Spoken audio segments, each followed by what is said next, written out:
স্বাধীনতা সংগ্রামী তিতুমিরের নামে বাস স্ট্যান্ড। এটা হচ্ছে বারাসাতের। আমরা সকলে জানি তিতুমির ইংরেজদের বিরুদ্ধে অর্থাৎ কৃষকদেরকে অকথ্য যে অত্যাচার চালাতো ইংরেজরা নীল চাষ করার জন্যে, তার বিরুদ্ধে বারাসাতে প্রথম তিনি ইংরেজদের বিরুদ্ধে আন্দোলন গড়ে তোলেন। তার নামেই কিন্তু বাস স্ট্যান্ড। এই বাস স্ট্যান্ডটি উত্তরবঙ্গ থেকে শুরু করে দক্ষিণবঙ্গের পরিষেবা দিয়ে থাকে। একদম শিলিগুড়ি থেকে শুরু করে বারাসাত, বারাসাত থেকে হাওড়া, বারাসাত থেকে পূর্ব মেদিনীপুর, পশ্চিম মেদিনীপুর বিভিন্ন জেলার সাথে সংযোগ রাখে।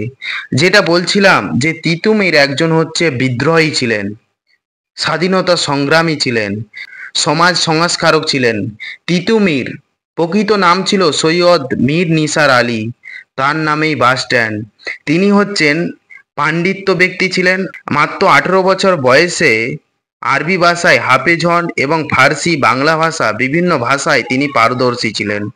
এই যে বাংলার কৃষকদের উপর ইংরেজরা অত্যাচার করত, ইস্ট ইন্ডিয়া কোম্পানি, ইংরেজরা ভারতবাসীকে অত্যাচার করত, তার বিরুদ্ধে তিতুমির বর্তমান নদিয়া এবং এই যে উত্তর 24 পরগনার বারাসাত এবং বর্তমান ফরিদপুর বাংলাদেশে এখন অবস্থিত, সেই কৃষকদেরকে নিয়ে, সাধারণ মানুষকে নিয়ে তিনি হচ্ছে আন্দোলন গড়ে তোলেন।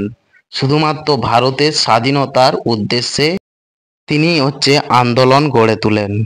আমরা সকলেই জানি তার হচ্ছে বাঁশের কেল্লা, ইতিহাসের গুরুত্বপূর্ণ বিষয় যেটি বাঁশের কেল্লা। বর্তমান এই যে উত্তর 24 পরগনার বারাসাতে বসিরহাট মহকুমায় অন্তর্গত নারকেল বেড়িয়া যে এলাকা আছে, তিনি বাঁশের কেল্লা নির্মাণ করেন। তার নামেই আজকে বাস স্ট্যান্ড করা হয়েছে।